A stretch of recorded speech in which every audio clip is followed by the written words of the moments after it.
A continuación, Noticiero Telesucesos. Clasificación A. Apto para todo público.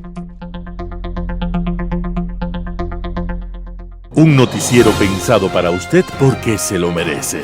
Nos acercamos a la realidad desde diferentes perspectivas. Noticiero Telesucesos. Primera parte del Noticiero Telesucesos con las noticias más importantes del día.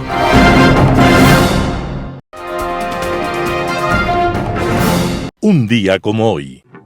Hubo un niño venezolano que al nacer ya era dueño de tierras y ganados, de minas, esclavos y joyas. Fue bautizado con el nombre de Simón José Antonio de la Santísima Trinidad.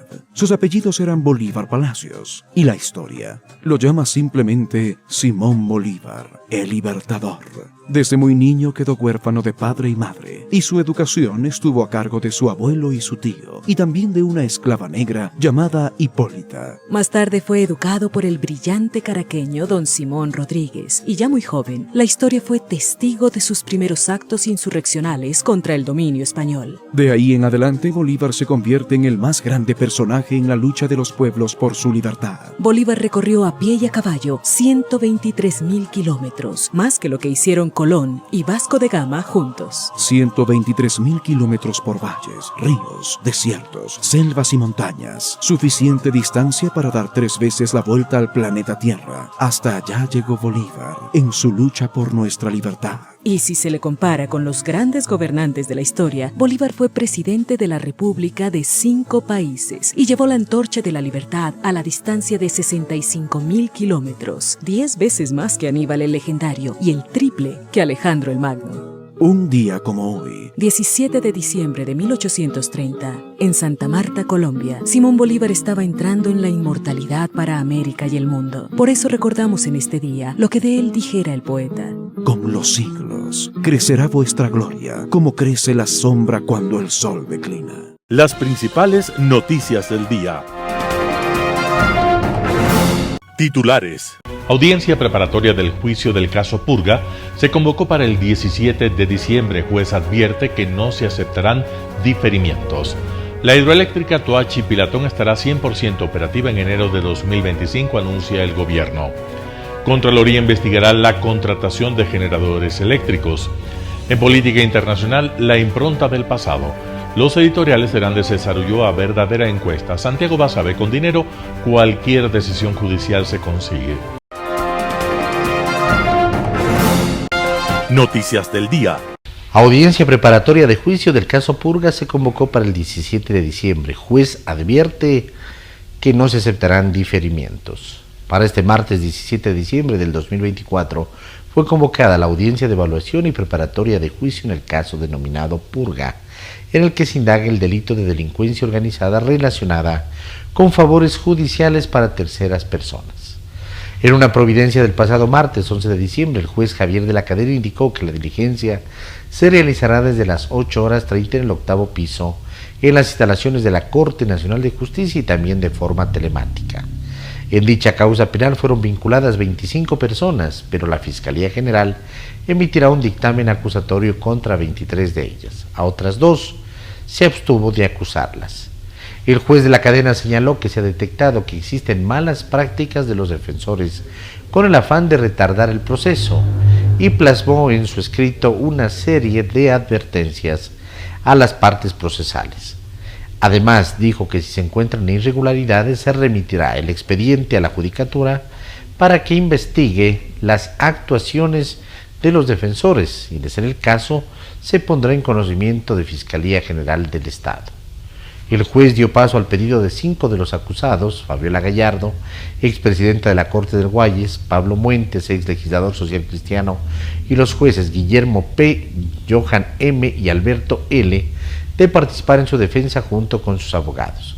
Asimismo, se ofició al Servicio Nacional de Atención Integral a Personas Adultas Privadas de la Libertad, SNAI, para que se disponga el traslado a la Corte de los procesados que guardan prisión en diferentes centros penitenciarios del país, y se notificó al Consejo de la Judicatura, la Procuraduría General del Estado y el Banco del Pacífico como acusadores particulares. La hidroeléctrica Toachi-Pilatón estará 100% operativa en enero de 2025, así lo anuncia el gobierno. Una de las 3 turbinas de la central hidroeléctrica Ayuriquín empezó a operar la mañana de este lunes 16 de diciembre para aportar 68 megavatios al Sistema Nacional Interconectado. Para eso se inició con la sincronización de la energía de esta central con el Sistema Nacional Interconectado y una vez estable se realizará la entrega comercial, explicó la ministra de Energía y Minas encargada, Inés Manzano, quien estuvo presente en el encendido de la turbina. Además informó en el evento que la segunda unidad estaría operando a finales de diciembre y la tercera en enero de 2025. La sincronización consistió en hacer coincidir los parámetros del generador eléctrico con los del Sistema Nacional Interconectado. Estos son voltaje, frecuencia, ángulo de fase, secuencia de fase y forma de onda. Tras la sincronización de la primera unidad, esta central inició con la entrega de 68 megavatios. El proceso continuará durante los próximos días hasta lograr estabilidad y confiabilidad en su operación, indicó el viceministro de Electricidad y Energía Renovable, Fabián Calero. El complejo Toachi-Pilatón está integrado por las hidroeléctricas Ayuriquín, cuya capacidad de generación es de 204 megavatios, Sarapullo de 49 megavatios y una mini central de 1.4 megavatios, en total 254.4 megavatios de potencia instalada. La energía generada en esta central beneficiará directamente a las provincias de Pichincha, Santo Domingo de los Áchilas y Cotopaxi. Este proyecto evitará la emisión de 430.000 toneladas de dióxido de carbono al año, alineándose con los compromisos globales de sostenibilidad. Contraloría investigará la contratación de generadores eléctricos. Los cuestionados procesos de contratación entre CELEC y la empresa Progen para la generación de 150 megavatios de potencia eléctrica escalaron hasta la Contraloría General del Estado. La mañana del 15 de diciembre del 2024, el organismo de control informó que el 7 de octubre del 2024, la Contraloría General del Estado inició una verificación preliminar en la empresa pública estratégica Corporación Eléctrica del Ecuador, CELEC, relacionada con los procesos de contratación efectuados en el marco de la declaratoria de emergencia del sector eléctrico. El resultado de ese informe determinó que existe la necesidad de realizar una acción de control, específicamente a los procesos en los que CELEC compró 49 generadores fuel oil a la empresa Progen para la generación eléctrica en Salitral y Quevedo por un monto de $149.1 millones. Estos motores debían llegar a Ecuador en noviembre del 2024, pero eso no ocurrió. Este problema se ha agravado en los últimos días luego de que el Ministerio de Energía indicó que los transformadores requeridos supuestamente se fabrican en China y Estados Unidos, aunque su origen y estado no han sido confirmados según declaraciones de la ministra encargada de Energía, Inés Manzano. Ante estas irregularidades, el Ministerio de Energía inició procesos legales y administrativos para exigir el cumplimiento de los contratos. De persistir los incumplimientos, Progen podría ser declarada contratista incumplida, lo que implicaría multas y sanciones legales. A pesar de ello, el gobierno mantiene abierta la posibilidad de diálogo con la empresa siempre que presente resultados concretos y garantías de cumplimiento. Entrevista del día.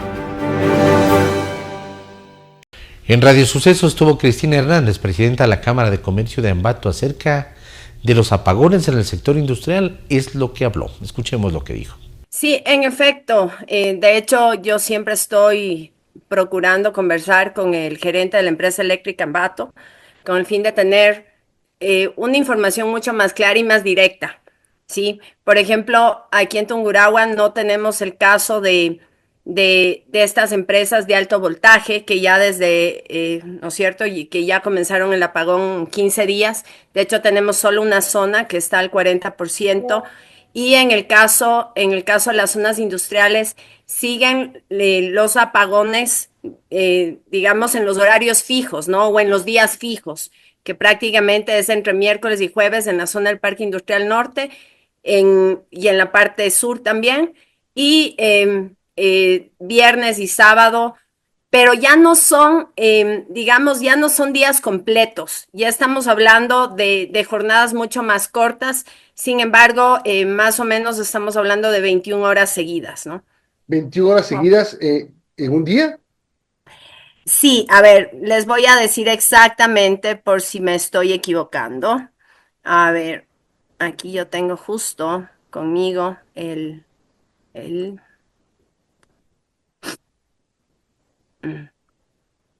por ejemplo, tenemos, en el caso de la zona de Plasticaucho Industrial, ellos han tenido todo el tiempo desconexión parcial de 0 a 24 horas durante todo el tiempo. El caso de Faíres es la única que tenemos, la zona de Faíris que es Cunchibamba. Ellos tienen una desconexión parcial. Esta es la única AB1 que tiene Tungurahua. De ahí tenemos el caso del parque industrial, las dos fases, que es desde el martes 18 horas hasta el miércoles 8 de la mañana. Y el parque industrial Santa Rosa, que tiene la misma tónica que el parque industrial norte, y la zona de Benítez, donde está industrias como el Biplas, Bioalimentar y Gelco, esas igual son miércoles y jueves entre 6 de la tarde y 8 de la mañana. Es decir, los apagones están mucho más controlados. Antiguamente estaba destinado siempre un día de apagón, por decirlo así, seguido. Ahora están menores. Sin embargo, ayer en la tarde, por ejemplo, me puse en contacto con el gerente de la empresa eléctrica y él me ha dicho que los lineamientos recién les entregan en el transcurso de la semana. No tenemos claridad aún cómo va a estar. Lo que llega a pasar normalmente al final de año en el sector industrial es tiempos de mantenimiento. Entonces, muchas de las industrias están con operaciones hasta finales de esta semana y a partir de eso entran en etapa de mantenimiento hasta terminar el año y la primera semana de enero. Bueno, ustedes cuando escucharon la oferta del presidente de que el 20 se acaban los apagones, ¿pensaron que también estaban excluidos o siempre supieron que a lo mejor para la industria se iban a mantener los cortes? A ver, ahí hay dos partes, ¿no? Los industriales que no están en zonas industriales determinadas van a tener, digamos, por decirlo así, la misma bendición del resto de ecuatorianos, ¿sí? Los que están zonificados es el problema. Ellos sí van a tener aparentemente un corte, no se sabe todavía exactamente de cuántas horas, y lógico, eso siempre va a afectar a la industria, porque cuando tú te ubicas, y es una de las cosas que siempre lo dijimos desde un inicio, ¿no? Cuando tú te ubicas a generar tu industria en una zona que genera los beneficios industriales, ¿por qué tienes que ser tan vulnerable? Y ahí es donde no tiene consonancia, ¿no? La vulnerabilidad de estar en un sector totalmente zonificado para industria, en este momento terminaría siendo no lo más apto. Teresa Ceballos, abogada especialista en migración, habló en Radio Sucesos de las políticas migratorias que tomará Donald Trump. Vamos con la nota. Ahora, en cuanto a las caravanas que tú me preguntabas, sí, están tratando de llegar antes del 20 de enero, pero actualmente ya de por sí el presidente ya electo, prácticamente el presidente Trump, ha designado al ex empresario de la ICE, al señor Holmes, para que ya tome medidas en la frontera antes de su mandato. Entonces, todas las personas que actualmente ya quieran llegar para iniciar su parol o para entrar bajo el CBP-1 ya no van a tener la oportunidad de ingresar. Pero cuando uno ve esto, también se pone a pensar, ¿no estaban controlando la frontera? O sea, es decir, el que quiere irse y cruzarse la frontera puede hacerlo, no puede. Normalmente nunca se ha podido y no es un proceso legal. Pero cuando uno llegaba a la frontera con el CBP-1 tenía la oportunidad de ingresar con un parol. El parol no es... ¿Qué es el CBP-1 y qué es el parol? Ok, el CBP-1 es un proceso para presentarse dentro de frontera con un agente de migración. El agente de migración le pregunta, ¿cuál es tu miedo creíble para venir a los Estados Unidos? Si esta persona no puede justificar un miedo creíble de que por qué no quiere regresarse a su país, inmediatamente era deportado. Con el CBP-1 ellos tienen la oportunidad de ingresar con un miedo creíble, es decir, me van a matar o me va a pasar algo. Exacto. Y te daban un parol. El parol es un permiso para hacer tu proceso de deportación dentro de los Estados Unidos. Entonces, estas personas que están prácticamente ilegales, porque aunque tengan un parol no quiere decir que son legales, al menos tenían la posibilidad de ingresar al país. Ahora, con el nuevo mandato del presidente Trump y ya desde ahora, ya se está prohibiendo el ingreso. Entonces, las personas que están yendo van a ser deportadas inmediatamente. No vale la pena ya arriesgarse y querer entrar por la frontera. Ahora, hablando de lo que podría ser y no podría ser Donald Trump, Teresa, por ejemplo, Trump mencionaba hacer deportaciones masivas. ¿Qué tan creíble puede ser esto? También, por ejemplo, el hecho de que tenga que modificar la Constitución de los Estados Unidos para que quienes vayan a dar a luz en Estados Unidos ya no tengan la nacionalidad. Ok, hablemos primero del tema de la Constitución. Él lo que quiere hacer es un mandato ejecutivo. En este mandato ejecutivo, pues él lo ha prometido hacer el primer día de su mandato. Y lo que dice es que los hijos de padres ilegales no podrán obtener la ciudadanía. Obvio que esta ley no es retroactiva, ¿no? Es importante comentar eso porque hay muchas personas que dicen, no, le van a quitar a mi hijo el pasaporte. No es retroactivo, pero no es legal. Este decreto ejecutivo dentro de la Constitución no es legal. Podría él llevarlo a ser legal, pero no va a ser inmediato. Posiblemente fácil, ¿no? pase 1 o 2 años para que la Constitución lo apruebe. Y como tampoco es una ley retroactiva, la gente no debería tener temor, al menos hasta saber exactamente lo que suceda. Hasta saber si en verdad ese decreto ejecutivo va a ser aprobado por una serie de pasos que se debe seguir hasta llegar a la Constitución. Ahora, para llegar a la Constitución necesitas, además de intenciones, votos. Y no es que Trump tenga una mayoría como para cambiar la Constitución. En Estados Unidos la reforma constitucional es una cosa de palabras mayores, no es como acá que 20 constituciones. Claro. Y se acabó. Es decir, no es tan fácil ir a reformar y hacer enmiendas en la Constitución para ciertos temas. No es nada fácil porque tiene que pasar por varias instancias. Y no todas van a estar de acuerdo con esta ley. Más o menos son 3 o 4 instancias antes de llegar a la Constitución. Entonces, yo sí lo veo bastante complicado. A ver, para que los niños que nacen en Estados Unidos, hijos de migrantes indocumentados, pierdan su nacionalidad, como el presidente Trump ha dicho en esta entrevista que tuvo la semana pasada en NBC, que fue la que causa todo el revuelo, además porque lo empieza a definir. No, dices que no va a tener nacionalidad para que no se divida la familia, es decir, más bien por reunificación familiar se van todos, no se quedan los niños. ¿Para eso hay que cambiar la Constitución? Sí, claro, para eso hay que cambiar la Constitución. Y recuerden que todas las personas que van a ser deportadas tienen que pasar por un proceso legal que se llama la Corte.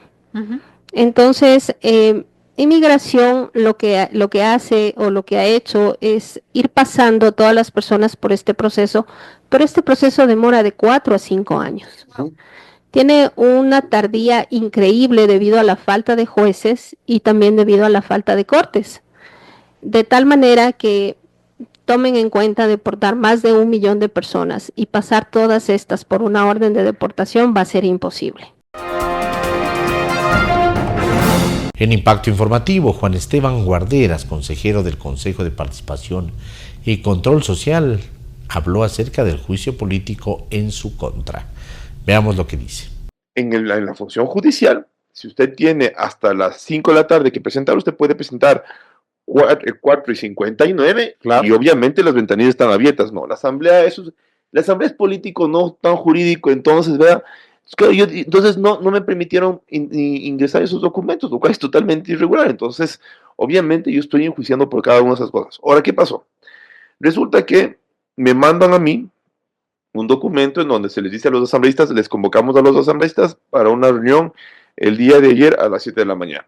Ok, maravilloso. Yo me doy por enterado que los asambleístas se van a reunir.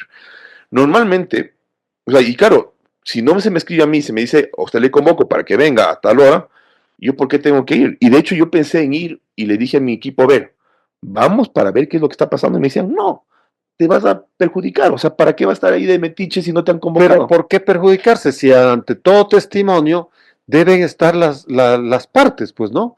Acusados y acusadores. Pero es que yo jamás me iba a imaginar que no iban a citar, porque tampoco le citaron o sea, a ver, mire, esto es muy, le digo así, yo sí he ido a la asamblea, te mandan una carta y te dicen, ven, no puedo tú esperar a que si se trata de un tema, incluso si le concierne a uno no tiene que aparecerse así o sorpresa en la asamblea. Por ejemplo, si tratan de la seguridad alimentaria en la Asamblea Nacional, la ministra o el presidente no tienen que estar así como que apareciéndose, ¿no?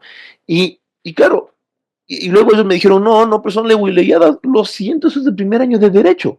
A las partes se les notifica debidamente, pero ya, eso solo... A los testigos hay que interrogarlos, pues, ¿no? Y sí, a ver, los testigos, o reinterrogarlos. Eso que usted acaba de topar es lo más chistoso del mundo. Verá, permítame, porque tengo aquí, incluso, voy a leerles, porque es de replay. Mire, el secretario, cuando tratábamos del tema de los testigos, yo digo, si una parte está interrogando, yo que soy la otra parte también tengo el derecho de interrogar. O sea, eso es elemental, pues. Eso es súper elemental. Luego, ya no tengo aquí. Ahora, ¿qué es lo que ocurre? Se lee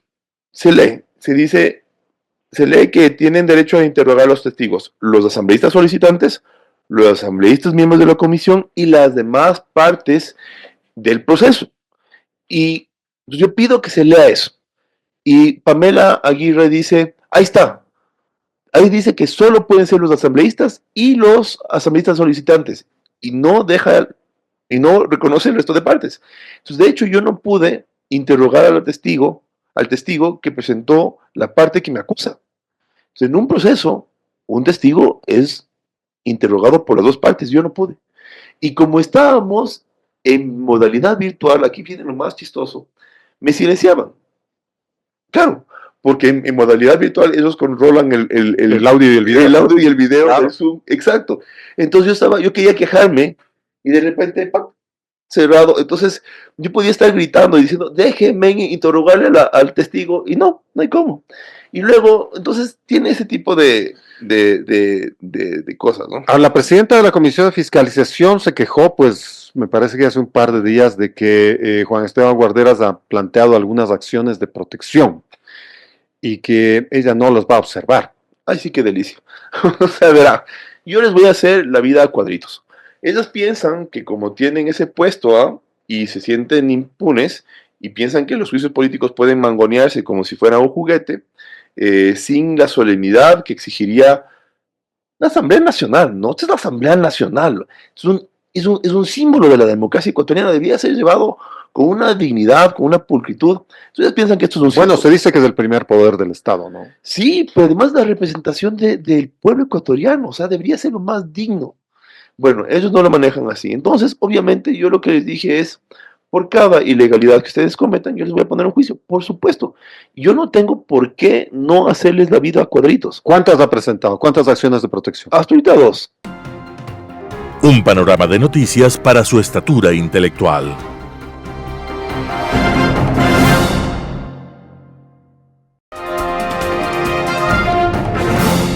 Global Hoy con Alan Carney. La impronta del pasado. Para buena parte del mundo, el pasado, aun cuando sea borroso y poco conocido para la mayor parte de la gente, aun cuando toda la tecnología apunta a la modernidad y a la pérdida de factores locales de identidad, sobrevive, sin embargo, en la memoria cultural configurada por hábitos sociales, costumbres y prácticas que siguen vigentes en el inconsciente colectivo. Una parte de estas provienen de las estructuras de autoridad, familiares, religiosas, políticas o sociales que subyacen al discurso moderno. En América Latina esa persistencia es clara en la vigencia del Mesías, personificado en el caudillo llamado a solucionar los problemas y carencias milagrosamente, sin requerirse ningún esfuerzo o sacrificio por parte de sus seguidores, más allá de su devoción absoluta al líder iluminado. En las sociedades del Asia Oriental, el respeto por las jerarquías es probablemente la más marcada característica social, herencia de la dominante presencia del confucianismo, con su énfasis en el culto a los antepasados y al valor de la sabiduría desde la experiencia. En esas sociedades, la veneración a la autoridad es una constante que se mantiene, así como un alto grado de inmovilismo social. Esto es muy conveniente desde la perspectiva de la gobernabilidad, pero no tanto en términos de capacidad innovativa. De hecho, el progreso de la región requirió una inyección enorme de la tecnología occidental, primero en Japón a raíz de la obligada apertura de sus puertos a mediados del siglo XIX, que lo llevó a salir de un voluntario aislamiento de siglos, desde el establecimiento del shogunato Tokugawa hasta la Revolución Meiji, que logró en un plazo de 50 años convertir al Japón en una potencia al nivel de Europa, como quedó demostrado en la guerra ruso-japonesa de 1904. La victoria nipona sobre Rusia fue la primera vez en que una gran potencia europea sucumbió ante un poder externo al mundo occidental en siglos. A poco menos de 100 años del cambio del curso del país con la adopción de la técnica industrial occidental, Japón enfrentaría a las más importantes potencias de Occidente, los Estados Unidos y la Gran Bretaña, durante la Segunda Guerra Mundial. Un caso similar se da en China, que adopta el mismo camino para su desarrollo a partir de 1980, al liberarse de las cadenas mentales del maoísmo y adoptar el pragmatismo para incorporar la innovación tecnológica occidental a su sociedad, con el éxito de todos conocido. En las sociedades islámicas juega un papel decisivo el factor religioso, que se convirtió en un elemento retardatario y profundamente conservador en el ámbito de su influencia. En su origen, el Islam significó el acceso para su feligresía a un acervo enorme de sabiduría en las grandes bibliotecas del saber antiguo, griego y romano, pero también referido a los avances científicos anteriores, originados en las antiguas culturas mesopotámicas por una parte y la egipcia por otra, con sus avances en astronomía, matemáticas y sus usos en la irrigación y las técnicas agrícolas. Serían islámicas las primeras universidades, como la de Fez, la más antigua universidad en todo el mundo, y la gran curiosidad que despertó el saber antiguo en el mundo árabe fue un motor que durante 3 siglos impulsó estudios e investigaciones en muchos campos, sobre todo en la medicina y la química, en los que el mundo islámico estaba mucho más adelantado que en cualquier parte de Europa. De pronto ese impulso intelectual portentoso se interrumpe y la autoridad religiosa pasa a establecer estrechos límites al pensamiento científico, similares a los que el cristianismo había establecido desde que se convirtió en la ideología dominante del mundo griego y romano. El poder de la jerarquía islámica fue en aumento a lo largo del milenio siguiente e impuso restricciones crecientes, ganando en autoridad al punto de volverse dominante en el mundo islámico como el único camino posible para los creyentes. Desde allí hasta el fundamentalismo no hay sino un trecho muy corto que ha sido recorrido por sunitas y chiitas, las tendencias principales del Islam. En el mundo eslavo, la influencia dominante será la de la Iglesia ortodoxa griega, desde la cual se produce la evangelización del mundo eslavo, principalmente oriental, a cargo de 2 monjes bizantinos, Cirilo y Metodio, que traducen los evangelios al eslavo, creando al efecto un nuevo alfabeto, el cirílico, hasta hoy en uso en Rusia, en Bielorrusia y Ucrania, y que alcanzó difusión incluso en las repúblicas soviéticas y otras áreas de influencia imperial rusa. La estrecha vinculación entre el poder temporal y el espiritual, el llamado césaropapismo, es la marca de fábrica del etos ruso, donde el zar lo es por decisión divina, incuestionable, a un grado que nunca alcanza en Europa, que ya desde el 1200 empieza a resistir esa tesis. Nuevamente encontramos una justificación sobrehumana para la sumisión al poder, pues no hacerlo implicaría poco menos una herejía inaceptable. El absolutismo zarista, que hasta 1861 mantuvo la servidumbre feudal vigente en Rusia, traspasará su carácter absoluto al régimen comunista que lo sucede, que halla en Stalin el intérprete perfecto para la tiranía y la autocracia tan cara a los rusos. Tras la Segunda Guerra Mundial, esta visión se impone incluso en los satélites que integran el Pacto de Varsovia. La caída del Imperio Soviético abre una esperanza de un cambio democrático que no se concreta, y con la llegada de Putin al poder en el 2000, toda posibilidad de apertura queda anulada, dado el talante absoluto de Putin, un nuevo zar que incluso busca la cercanía y la bendición de la Iglesia en la persona del patriarca Kirill, que se rinde sin condiciones al carisma de Putin.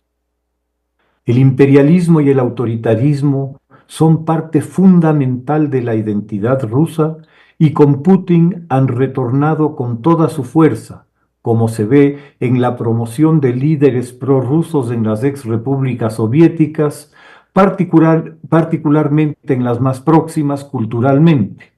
Lukashenko en Bielorrusia sobrevive gracias a las fuerzas rusas que lo apoyan.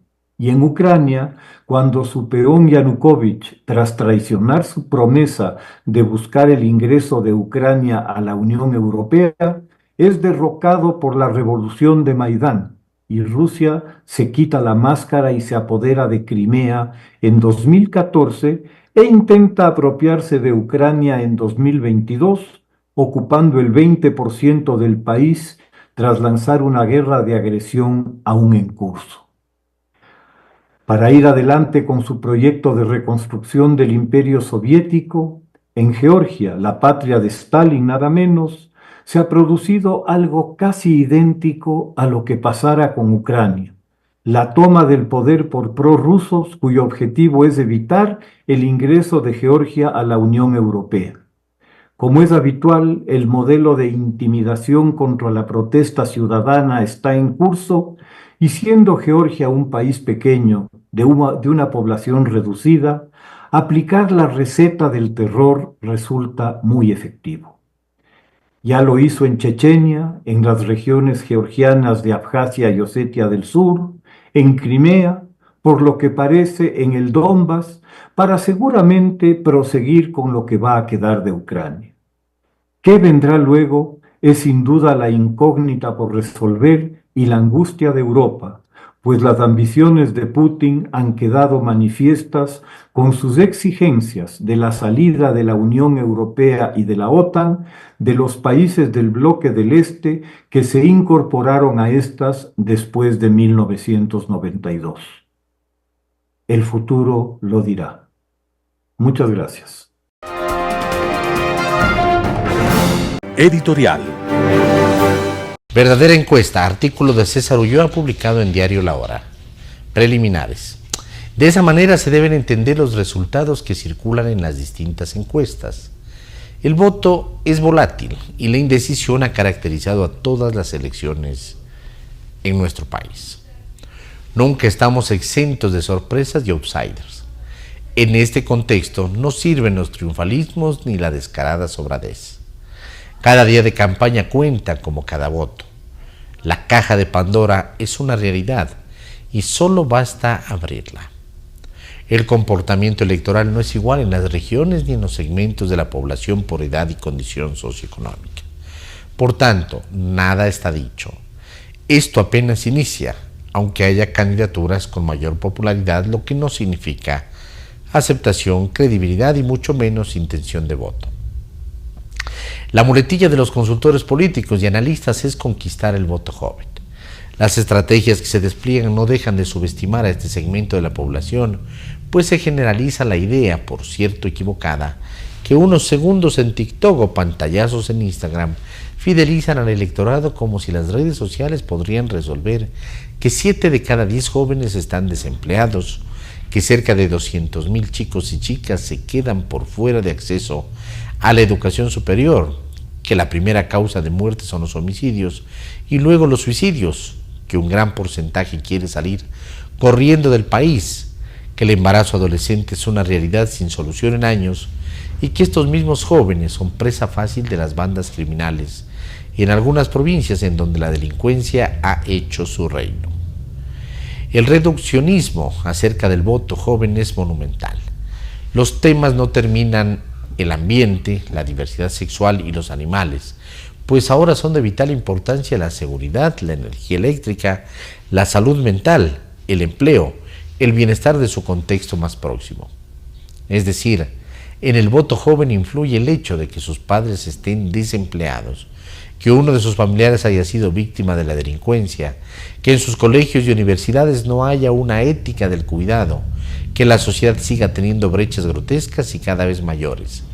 La candidatura que tenga una propuesta contundente se llevará este voto y no es cuestión de TikTok. Artículo de César Ulloa publicado en Diario La Hora.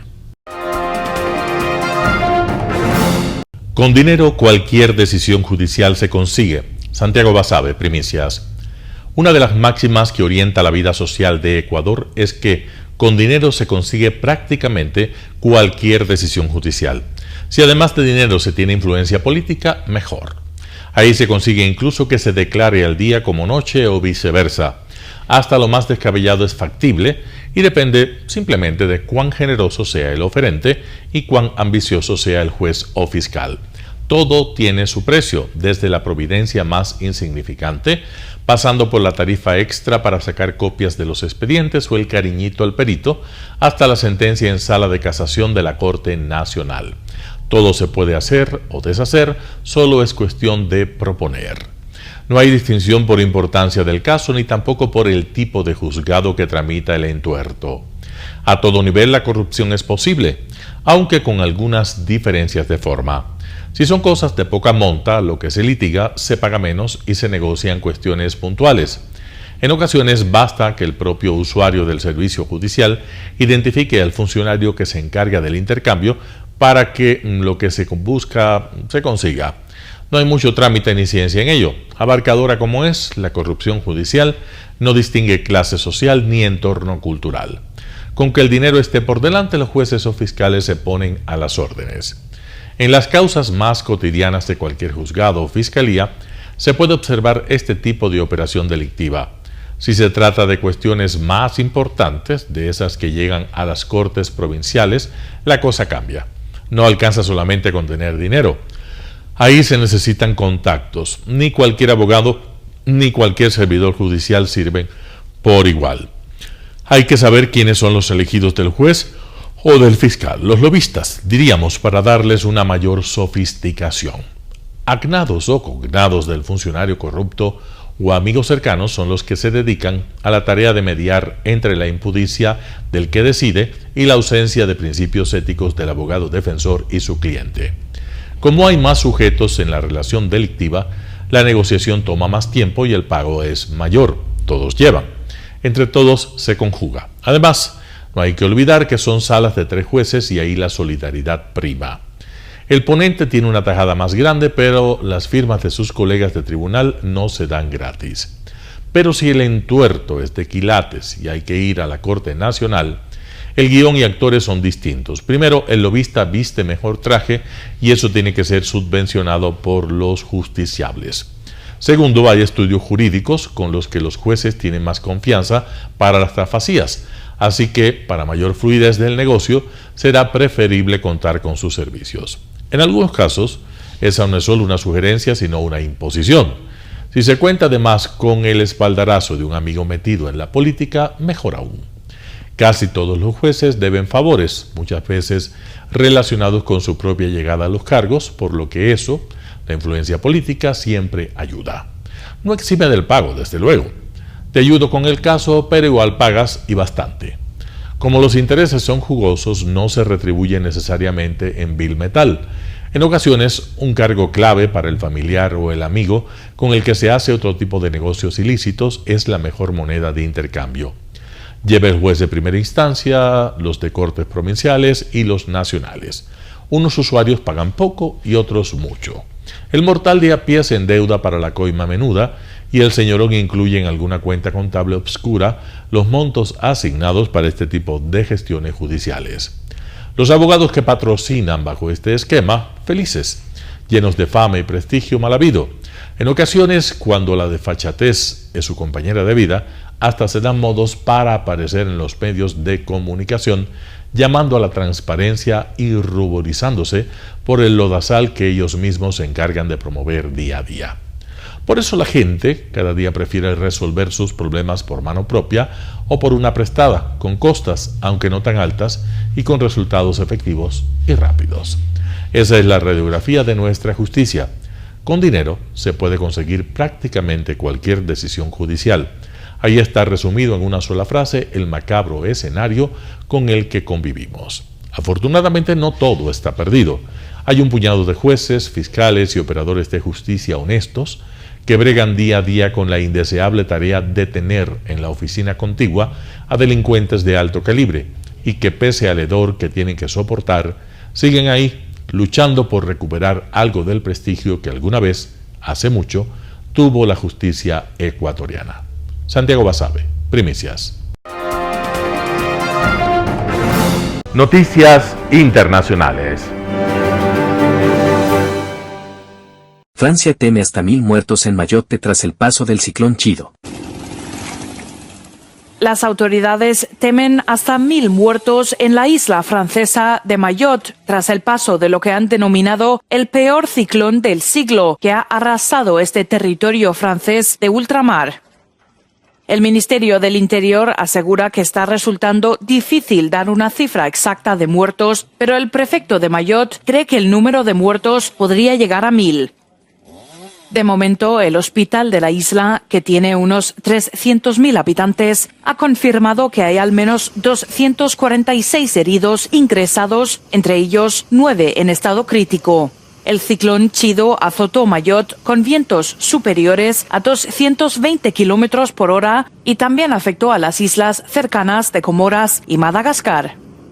Más de 100 socorristas y bomberos han sido desplegados en Mayotte desde Francia y el cercano territorio de Reunión, y el domingo se envió un refuerzo adicional de 140 personas. Francia también ha enviado ayuda a la isla en aviones militares. Las autoridades de Mayotte aseguran que se trata del peor ciclón que había azotado el territorio en casi un siglo. El domingo también tocó tierra en la costa este de África y azotó el norte de Mozambique. UNICEF ha expresado su preocupación por el acceso a la atención médica y la propagación de enfermedades transmitidas por el agua, como el cólera y la malaria.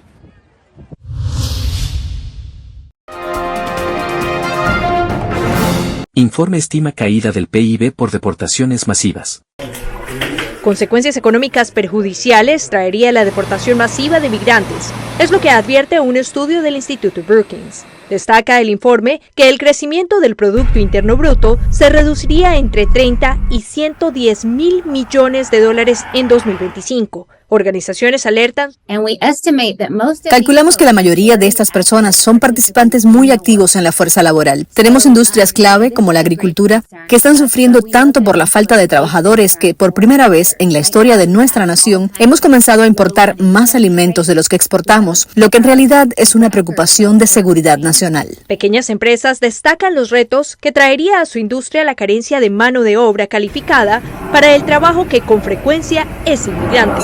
No es contratar por contratar a cualquier persona, sino tiene que ser una persona que sepa hacer ese trabajo. Dueños de negocios que por temor a posibles auditorías prefirieron permanecer en anonimato, destacaron a La Voz de América que con frecuencia los servicios prestados por inmigrantes son ofrecidos a través de empresas por ellos creadas. Lo justo es unos 16, 17 dólares a la hora. Ahí en la compañía donde yo estoy, pues solo gano 15 y manejando. Pese a estos pronósticos, simpatizantes de las promesas de deportación a personas indocumentadas destacan en cambio un beneficio para ciudadanos estadounidenses. Creo que el impacto de eso es sostenible. Algunas empresas tendrán que pagar a los trabajadores estadounidenses un poco más. Pienso en última instancia que no tendrá un impacto tan grande. Según estimaciones del Center for Migration Studies, los migrantes indocumentados, poco más de 8 millones de personas, representan más del 5% de la fuerza laboral del país. Laura Sepúlveda, Voz de América, Texas.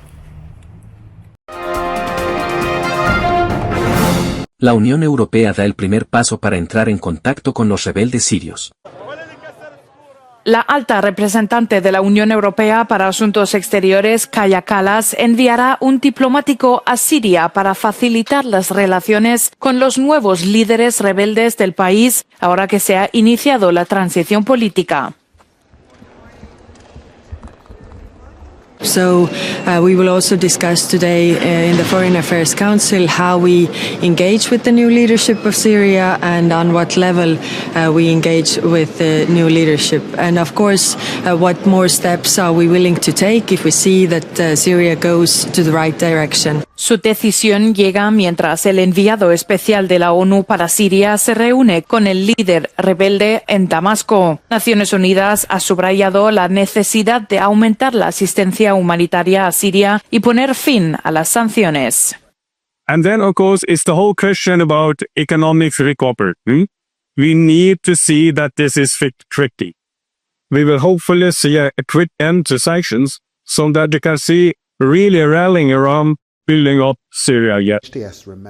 El ministro de Asuntos Exteriores del Reino Unido, David Lammy, se ha hecho eco de Kallas al establecer contacto diplomático con el grupo rebelde HTS, aunque afirma que el grupo todavía es considerado una organización terrorista por el Reino Unido.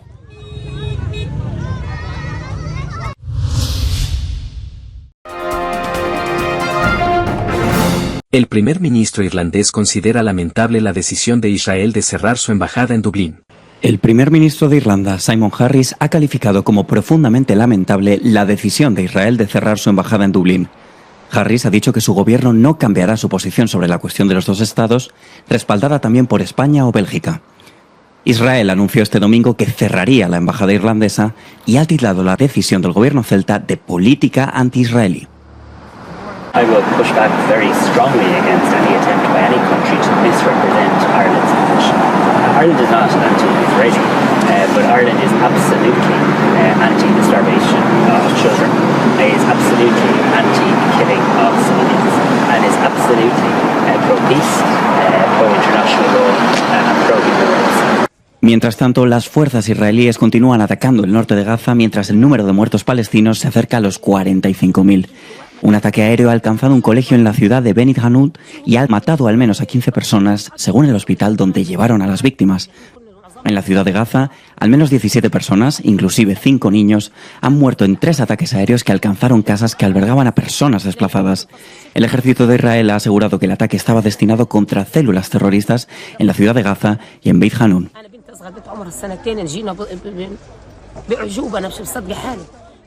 La guerra en la franja cumple más de un año con la posibilidad de alcanzar un alto al fuego tras las conversaciones de paz con Hezbollah en Líbano, una tregua que Israel ha incumplido en repetidas ocasiones desde su firma el pasado mes de noviembre.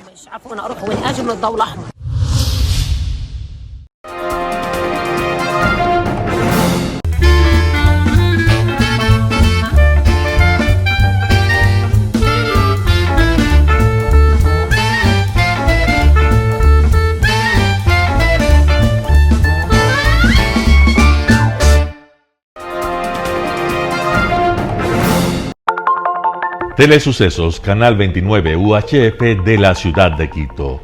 Un canal de televisión abierta. Siempre inédito. Para una audiencia especial. Somos cultura, educación, salud, opinión calificada, normas de vida. Y todas las tardes, de lunes a viernes, desde nuestros estudios en Arena Telesucesos, escenario propio destinado a promover el deporte. En tiempo real, usted y su familia, en su televisor, desde la comodidad de su hogar, disfrutarán de los partidos, eventos, campeonatos que realizamos diariamente de ecuavóley, básquet, box, lucha libre, cachascán, gimnasia, artes marciales, tenis de mesa, fútbol sala, transmisiones en vivo de los principales partidos de fútbol barrial y colegial. En fin, somos un canal inédito, inéditos en el deporte. Transmisiones de acción y conocimiento en el deporte. Espacio diario conducido por el arquitecto David López todas las tardes, de lunes a viernes, de 4 a 5 de la tarde. Siempre inéditos y distintos, siempre jóvenes. Personajes jóvenes de generaciones nuevas.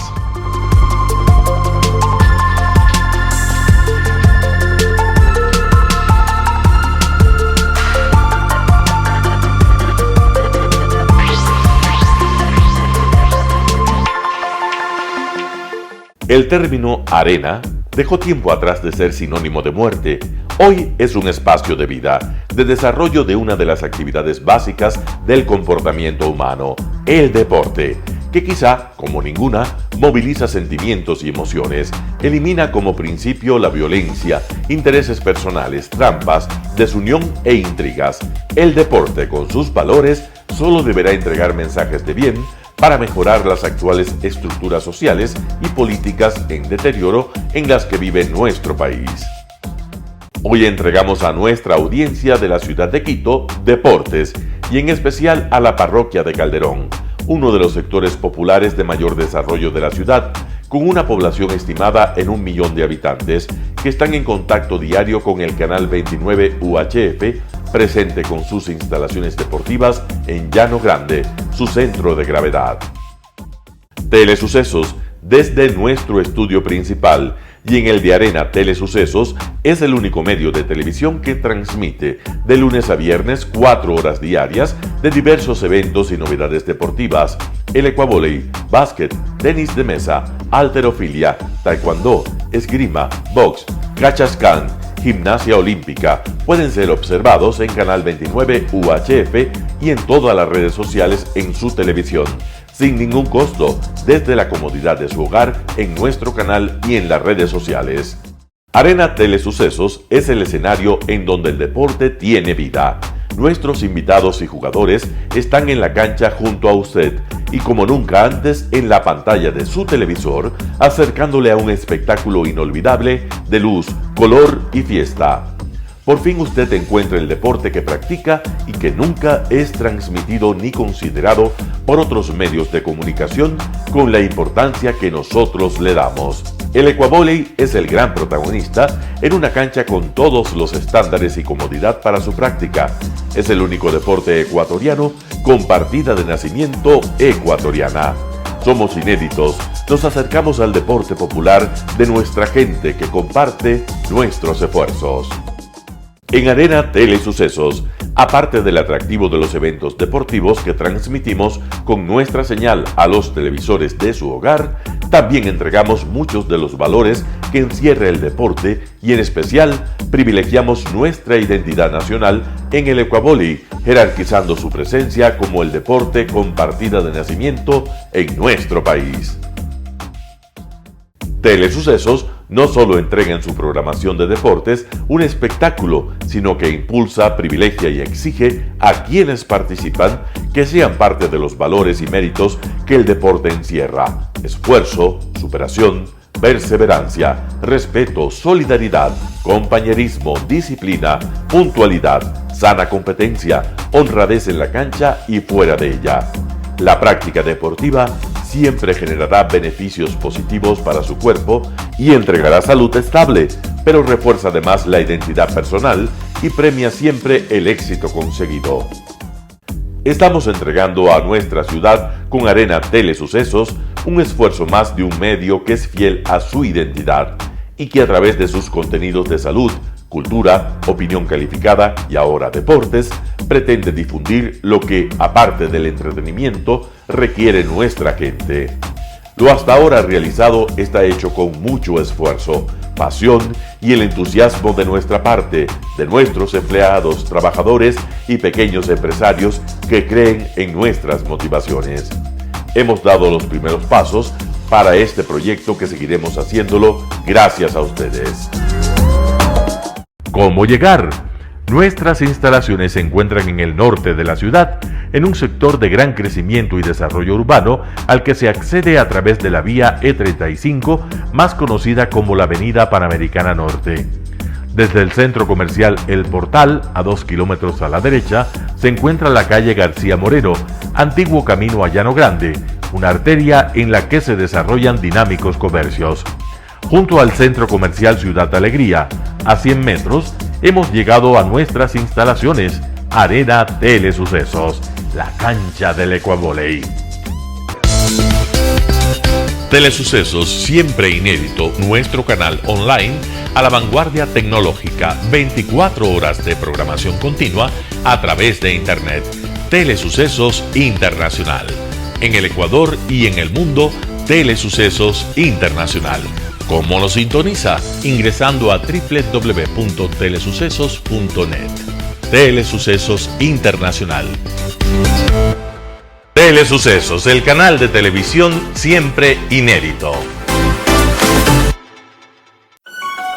El noticiero Telesucesos es retransmitido de lunes a viernes a las 7 horas por Radio Planeta Sur 106.1 FM de la ciudad de Loja. Noticiero Telesucesos. Las opiniones vertidas en este espacio por la producción y dirección del programa son de exclusiva responsabilidad de sus autores y de quienes intervienen en ellos.